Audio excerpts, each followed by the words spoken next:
Baik, kita lanjutkan kembali ya perkuliahan kita setelah cuti ya selama 5 hari ya, 4 hari ya. Nah, jadi pada pertemuan kali ini ya topik dari kita ya sebelumnya kita sudah membahas ya mengenai yang dikatakan dengan documentation teknik ya. Jadi kesimpulan dari pertemuan sebelumnya documentation teknik itu terdiri dari 3 ya. Yang pertama itu adalah flowchart ya, flowchart diagram. Jadi penyusunan diagram alur gitu ya. Diagram flowchart itu terdiri atas 3 ya. Ada namanya flowchart dokumen, ada namanya flowchart sistem, dan ada namanya flowchart program ya. Nah, kemudian teknik dokumentasi yang alternatif yang kedua adalah data flow diagram ya, data flow diagram. Jadi data flow diagram menggambarkan aliran data gitu ya. Aliran data di mana simbolnya ada 4 gitu ya, yaitu simbol pertama simbol entity, yang kedua simbol proses, kemudian simbol data store, kemudian juga simbol data flow gitu ya. Kemudian yang ketiga, teknik dokumentasinya itu adalah yang dikatakan dengan IR diagram ya. Jadi IR diagram itu menggambarkan ya relasi antara entitas gitu ya. Nah, jadi ketiganya itulah yang dikatakan sebagai teknik dokumentasi ya bagi auditor ya. Nah, jadi bagi auditor harus menguasai ketiga teknik itu. Baik, berikutnya adalah topik kita adalah computer fraud ya. Jadi dalam topik SIA ya namanya juga SIA ya, sistem ya. Jadi sistem informasi akuntansi. Nah, jadi definisi dari sistem informasi akuntansi itu adalah suatu proses gitu ya yang mengolah data sehingga menjadikan informasi. Di mana SIA itu pada pertemuan kita sebelumnya terdiri dari 5 siklus gitu ya, yaitu revenue cycle yang pertama, yang kedua adalah expenditure cycle, ya, yang ketiga itu adalah production cycle, gitu ya, yang keempat itu adalah payroll cycle atau financing cycle, dan cycle yang kelima itu adalah general ledger and reporting system, gitu ya. Jadi ada 5 siklus SIA. Nah, jadi SIA itu lazim dengan komputer, gitu ya. Artinya kalau SIA itu tidak diterapkan dengan komputer, maka boleh dikatakan apa ya, bukan SIA lagi namanya, gitu ya. Tetapi hanyalah sistem biasa ya. Jadi kalau ada kata informasi, nah berarti data itu sudah diolah ya menjadi informasi sehingga keterlibatan komputer begitu dominannya, gitu ya. Maka dalam hal itu terjadi ada kemungkinan namanya computer fraud, gitu ya. Artinya fraud itu apa, gitu ya? Apa definisi dari fraud? Ya, fraud itu adalah penyelewengan atau juga penyalahgunaan ya. Ya, penyelewengan lah boleh dikatakan ya dibanding dengan penyalahgunaan. Kalau dia penyalahgunaan irregularities ya. Tapi kalau penyelewengan fraud ya. Jadi computer fraud, penyelewengan komputer artinya mengambil kesempatan dari via ya komputer ya. Artinya mau menyelewengkan ya dengan menggunakan komputer ya. Nah, jadi pada SIA itu lazim selalu terjadi ya. Hampir 80% atau 90% ya pasti itu ya terjadi gitu ya. Artinya melibatkan ya titik lemah dari komputer ya. Nah, jadi di situ ancaman dari SIA bukan hanya berupa apa ya, bukan hanya berupa yang sifatnya alam atau juga politik ya, tapi juga software error. Nah, jadi perangkat lunak yang salah ya atau juga peralatan dari hardware yang disalahgunakan ya, malfunction. Nah, ya itu ya. Dan juga ancaman SIA yang lainnya adalah unintentional act. Ya, artinya di sini adanya aksi-aksi yang tidak terdeteksi, jarang-jarang tetapi ada ya. Dan juga intentional act, ya artinya peristiwa-peristiwa yang intensif terjadi ya, sering terjadi ya. Nah, jadi inilah yang dikatakan ancaman SIA. Nah, kita sebagai apa ya, sebagai pengguna sistem tidak menginginkan ya, tidak menginginkan adanya ancaman ini. ya, tetapi setidaknya bisa meminimalkan. Nah, jadi tujuannya adalah bagaimana meminimalkan ini, gitu ya. Nah, jadi fraud itu, ya, fraud itu adalah definisinya apa, gitu ya? Ya, fraud itu adalah definisinya apabila seseorang yang mendapatkan keuntungan, ya, to gain, ya, secara tidak fair, ya, atas orang lain. Nah, jadi itulah definisinya fraud, ya. Jadi seseorang mendapatkan keuntungan, orang untung, orang lain rugi. Nah, gitu ya. Dan mendapatkan gain-nya bukan secara fair, gitu ya. Artinya secara unfair. Nah, jadi di sini termasuk di dalamnya adalah a false statement, ya, menyalahgunakan laporan, artinya menyajikan laporan yang salah, ya, atau juga mengungkapkan hal yang salah, ya, mengungkapkan hal yang salah. Kemudian juga data yang salah, atau juga peristiwa yang sengaja dibuat-buat, ya, atau juga menyajikan sesuatu yang dalam hal ini dipaksakan, ya, dan juga berdampak adanya kerugian, ya, akibat dari tindakan itu. Jadi fraud itu boleh dikatakan disebut dengan white collar crime, ya, artinya penjahat kerah putih. Nah, dua kategori fraud, ya. Jadi nanti kalau ujian ditanya berapa kategori fraud, dua, ya. Yang pertama adalah misappropriation of asset, yang kedua adalah fraudulent financial reporting, ya. Yang pertama adalah menyalahgunakan aset. Jadi menyalahgunakan aset dalam bentuk apa? Mencuri, ya, atau juga mengambil secara fisik. Apakah yang diambil itu kas, persediaan, ya, atau juga aset-aset lainnya. Dan juga dilakukan secara digital, ya, artinya di situ mengambil hak cipta, ya, atau juga mendapatkan data pelanggan, gitu ya. Kemudian juga fraud itu, ya, bisa berupa atas laporan keuangan. Nah, jadi bukan hanya fraud itu pada level ini, ya, bukan hanya pada level aset, ya, tetapi yang disajikan, ya, fakta yang disajikan pada laporan keuangan dibuat-buat atau disebut dengan choking, dibumbui, gitu ya, dimasak, ya, artinya memasak pembukuan, ya, memasak buku, artinya mengotak-atik pembukuan, ya, artinya membuat bukti fiktif, ya, atau juga menyajikan aset yang dianggap tidak yang seharusnya disajikan, ya, melebih-lebihkan nilai aset. Nah, jadi dua kategori fraud, ya, yaitu misappropriation asset dan juga fraudulent financial reporting. Nah, jadi kenapa adanya fraud itu, ya? Apa penyebabnya? Jadi kalau di sini penyebab dari adanya fraud, ya, kita hubungkan dengan ilmu psikologi, gitu ya. Jadi ilmu psikologinya di sini berupa karena adanya tekanan, ya, pressure. Nah, jadi kalau udah orang tertekan, pasti cenderung dominan melakukan fraud, ya. Lagi nggak ada uang, gitu ya, atau lagi apa, gitu ya, tertekan, stres, gitu ya. Ya, berarti bisa orang melakukan fraud, gitu ya. Jadi dalam kondisi pressure, ya, tekanan, apakah gaya hidup juga, ya. Jadi gaya hidupnya tinggi, ya, itu pada cenderung akan melakukan apa, ya, fraud. Nah, itu teorinya, gaya hidup yang tinggi, atau juga emosi yang tinggi. Nah, itu juga cenderung orang melakukan fraud. Atau juga kondisi keuangan yang rendah, ya, orang akan melakukan fraud. Jadi fraud yang dilakukan bisa berupa ke laporan keuangan, jadi bisa berupa aspek keuangan, aspek manajemen, dan aspek kondisi ekonomi. Nah, kemudian yang kedua, fraud itu karena apa? Karena adanya opportunity, kesempatan, ya. Nah, jadi karena adanya kesempatan, ya, kesempatan itu berupa apa? Ya, bisa berupa komitmen yang sudah disepakati itu tidak dilaksanakan, ya, atau juga adanya keinginan untuk mengambil, ya, artinya memanfaatkan sesuatu untuk kepentingan personal, ya.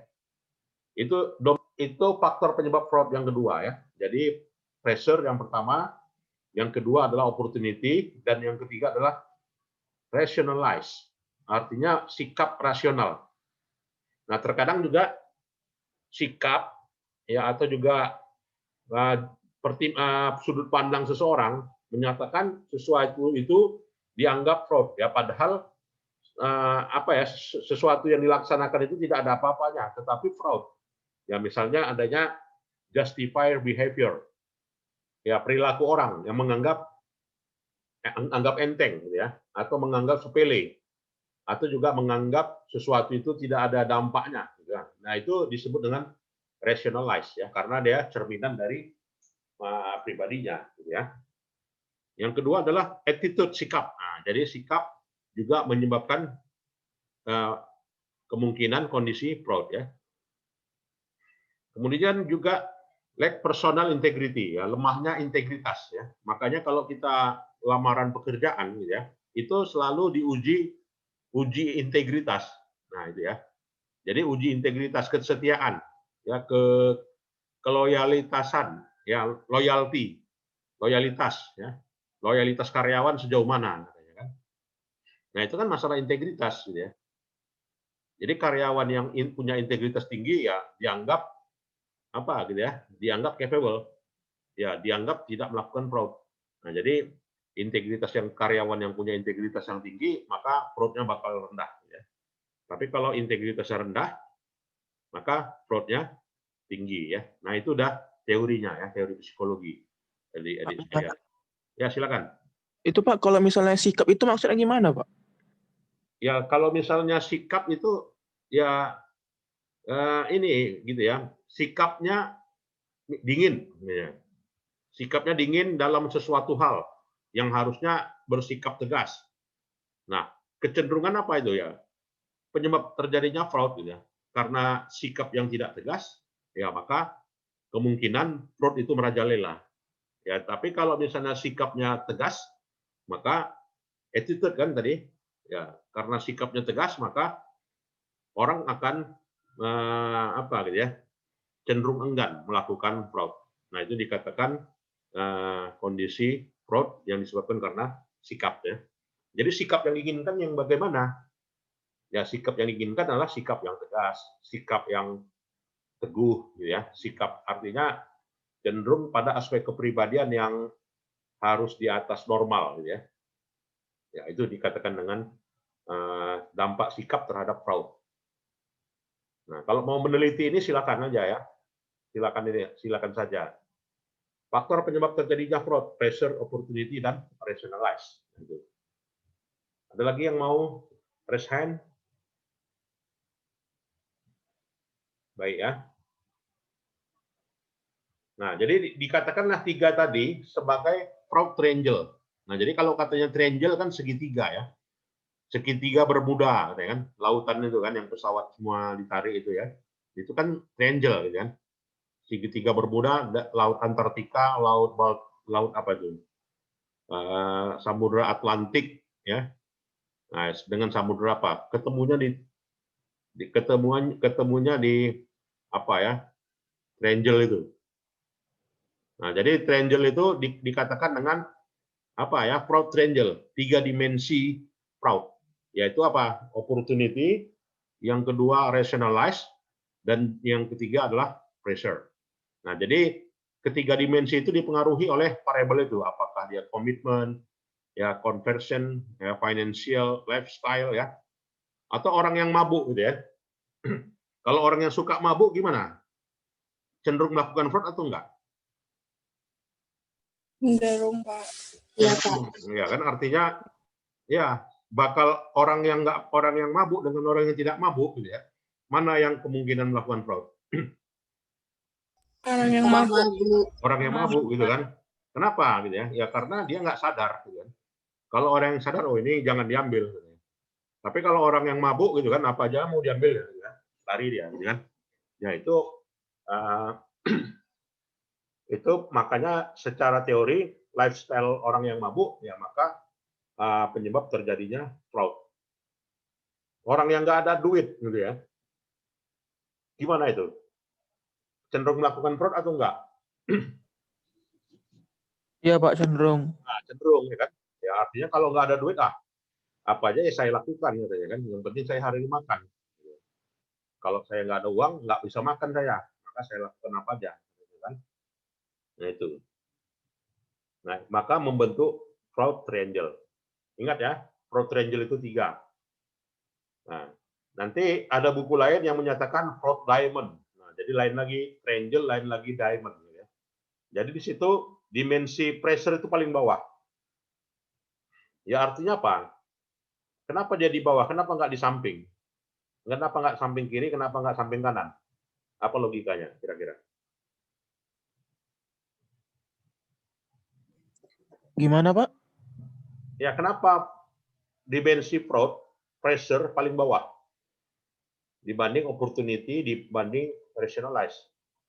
Ya kenapa dia di bawah letaknya? Kalau saya pindahin ke samping gimana? Ya artinya fraud itu paling besar ya karena tekanan, gitu kan? Karena tekanan. Kalau orang lagi lapar, gitu kan, udah nggak makan 3 hari, gitu kan, apa yang dilakukannya? Apa aja, Pak, yang penting mereka bisa makan. Nah, gitu kan? Ya apa saja dilakukannya, dia todong orang, ya kan, beli nasi, demi beli nasi. Ya artinya apa? Ya faktor tekanan lah yang paling dominan dibanding faktor kesempatan. Ya kan kalau faktor kesempatan masih bisa kan dibentengi kan? Masih bisa. Ya artinya apa? Kalau orang yang jadi direktur gitu kan, itu bisa korupsi atau tidak? Bisa, Pak, kalau Ya ada bisa. kesempatan. Bisa iya, bisa tidak gitu kan? Artinya kalau orang sudah jadi direktur ya, kalau dia mau menyalahgunakan kewenangan bisa aja ya. Tetapi kalau mau baik pun bisa aja gitu kan. Ya artinya faktor kesempatan itu bukanlah faktor yang dominan, tetapi merupakan salah satu faktor dari penyebab terjadinya fraud, tapi bukan yang dominan, bukan yang paling besar penyebabnya ya. Jadi yang paling besar itu apa? Pressure. Ya kalau orang udah tertekan apa saja dilakukan kan? Udah nggak minum 2 hari kan gitu kan? Kalau dia nggak minum 2 hari terdampar di sebuah pulau gitu kan bersama saudaranya misalnya keluarganya itu dapatnya aqua gitu kan. Nah, sementara sama-sama aus gitu kan. Apa yang dilakukan? Ya berebut gitu kan. Berebut air minum demi minum. Ya karena udah tertekan. Ya kalau keluarga saudaranya nggak mau memberi, ya dipukulnya mau kan atau dibunuhnya gitu kan. Ya itu faktor pressure lebih dominan. Ya makanya letak pressure itu di bawah nih dibanding di sini. Ya. Nah, jadi ya, pada sistem itu juga harus dikenali ya, pada sistem SIA ya. Jadi fraud ini harus dikenali, harus di mapping. Nah, pada komputer itu dimensi fraud itu di mana? Ya, jadi pada dimensi orang melakukan fraud, kalau misalkan pada seluruh sistem yang sudah dengan komputer, sekarang ini kan udah era komputerisasi semuanya kan? Ya, udah era komputerisasi. Artinya apa? Dimensi fraud itu pada saat input, pada saat proses, pada saat memberikan instruksi, pada saat memberi data, pada saat menghasilkan data, menghasilkan informasi ya, itu semuanya bisa terjadi fraud. Ya kan input pada saat input. Ya kalau di inputnya salah, bukan yang sebenarnya, maka laporan keuangannya yang bukan menunjukkan yang sebenarnya kan, labanya terlalu tinggi, padahal rendah ya, padahal rugi. Laporannya rugi akhirnya kan, harusnya tetapi untung. Ya artinya apa? Di dimensi input, di proses, dan juga di instruksi, data sampai pada laporan. Nah, jadi fraud pada komputer itu di seluruh dimensinya ya. Jadi dia dimensi input, proses, instruction, data, dan juga output. Ada yang mau diskusi? Silakan. Gitu ya. Nah, berikutnya. Nah, sekarang bagaimana tindakan menghindari? Nah, sekarang kan gitu ya. Nah, fraud itu bisa aja terjadi gitu ya. Artinya resiko kalau dia perusahaan berjalan itu nggak sepenuhnya normal. Ya, ada gangguan fraud gitu ya. Maka dalam hal ini hanya bisa dilakukan tindakan pengendalian. Nah, Nah, jadi pengendalian namanya kan. Tindakan pengendaliannya berupa apa? Ya, pengendalian preventing. Artinya pengendalian sebelum terjadi. Dan juga kalau sudah terjadi namanya pengendalian detecting. Nah, jadi di situ bagaimana pengendalian pada saat sebelum terjadi dan pada saat fraud sudah terjadi. Ya, maka dalam hal ini ya secara organisasi harus dibuat adalah ya create culture integrity. Ya, harus buat budaya karyawan itu punya integritas. Jam 8 pagi harus apel. Jam 4 sore baru boleh pulang semuanya. Itu kan integritas.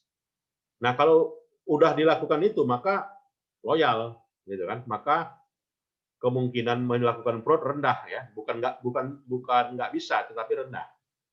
Nah, itu ya. Yang kedua adalah adopt structure that minimize fraud. Create governance. Nah, jadi buatlah tata kelolanya. Buatlah SOP-nya.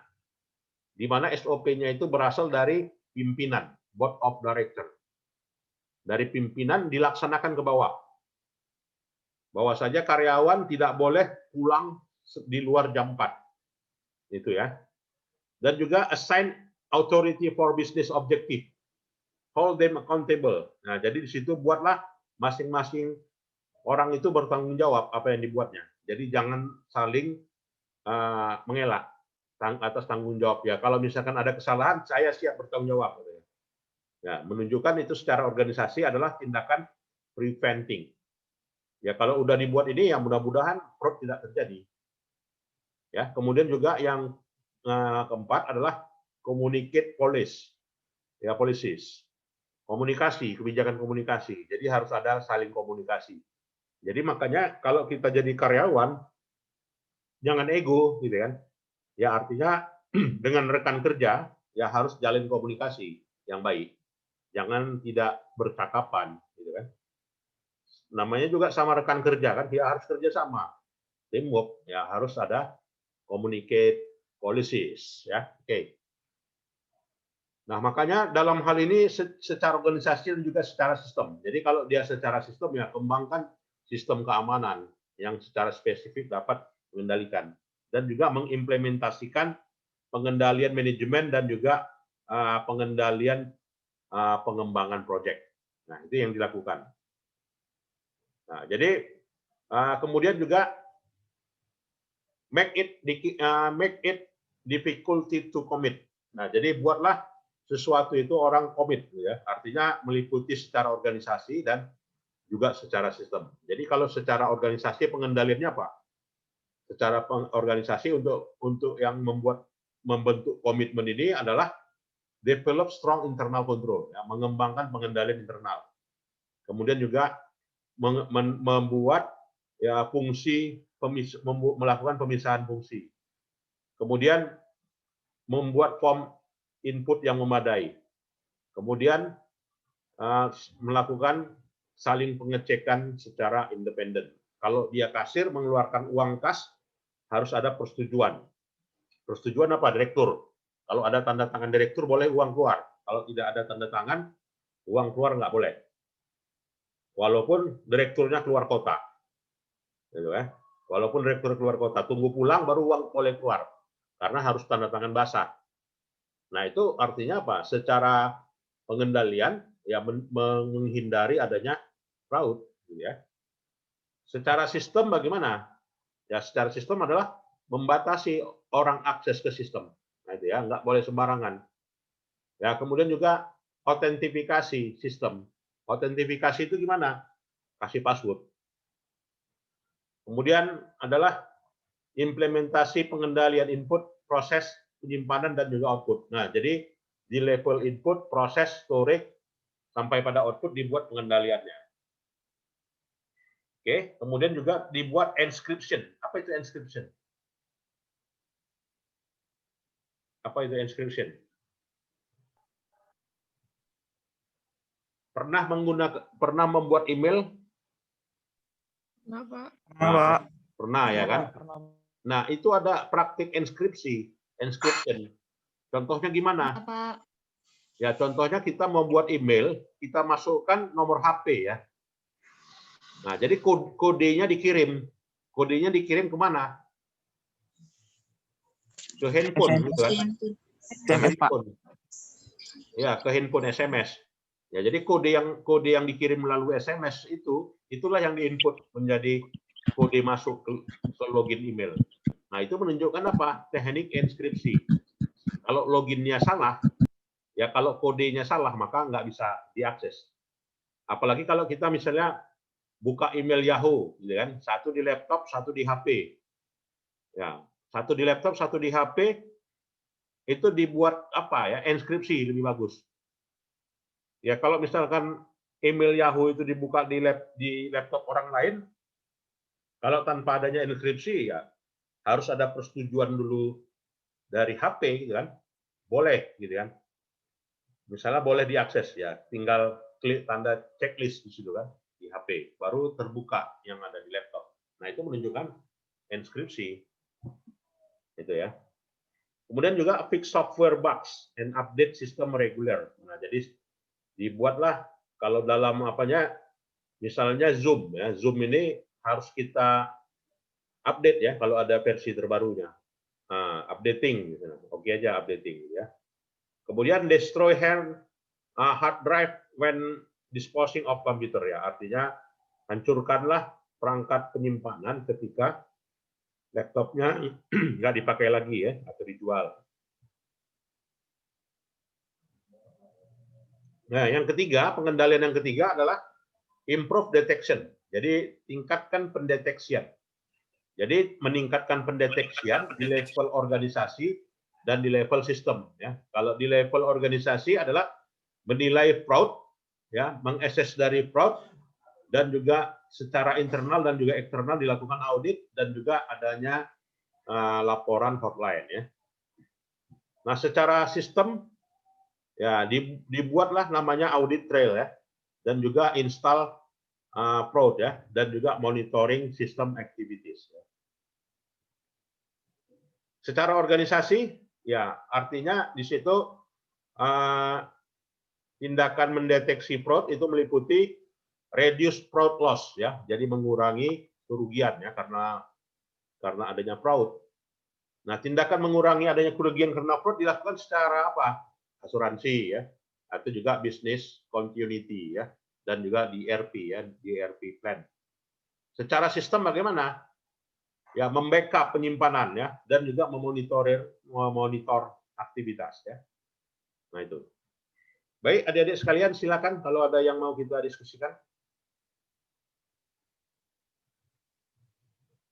Nah, jadi minggu depan kita ujian ya. Ujiannya gimana? Mau langsung? Kalau langsung kita bahas soal ya 1 jam. Kemudian kalau misalnya model take home, ya kita membuat paper. Bagaimana bagusnya? Yang kedua tadi gimana, Pak? Nah, yang kedua tadi nanti ada paper lah saya buat gitu. Kalau misalkan modelnya take home. Kalau ujian dalam bentuk 1 jam ini ya, atau juga 1,5 jam saya berikan soal melalui Google Form, ya baru dikerjakan atau melalui chat. Nah, bagaimana? Kalau dia soal gitu, Pak, pilihan berganda gitu, Pak. Essay. Essay. Nah, essay ya, diketiklah di laptop ya, atau di komputer.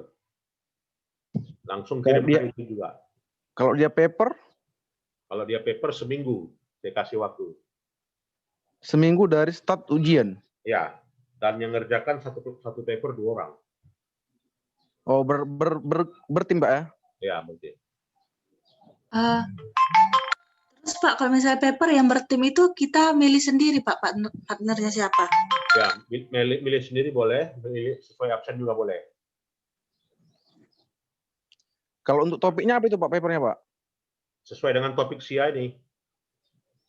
Bapak yang bagi itu? Ya, saya bagi. Ini misalnya berapa orang?